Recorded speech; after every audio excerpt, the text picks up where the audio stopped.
Hi guys, so I'm gonna show you what I bought or shop in Vietnam. So this skirt, guys, nabili ko siya ng $7, I think, or $5. So ang ganda niya. Next, guys, is etong bag. So pwede siyang pang beach na bag or pang aura-aura. So I bought this kasi para siyang, aesthetic tingnan. So yes, I think this one was $9. Kasama na rin tong sling strap. So yeah, like that. Or you can. So next, guys, is etong dress, yellow dress. So perfect siya sa skin color ko kasi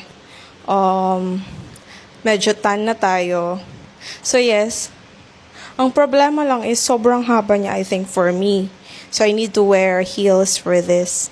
And then, eto naman, guys. Nabili ko to ng $13. So, sobrang cute niya kasi yung color is pink and I love pink color. So, meron din tong white color kasi binili ko na rin kasi na-cutean talaga ako sa dress na to. So, yes. And then, I bought an earrings kasi ipa-partner ko siya dito. So this is only like $2. $2.50 actually. So grabe, ang cute niya. So this is like farm hat in Vietnam. So and then guys, eto naman, nabili ko siya ng $2.50 also. So what I like about these earrings kasi para siyang dream catcher. So, parang eto, yung tattoo ko. And lastly, ito guys, sobrang ganda. Parang akong ikakasal dito. Charis.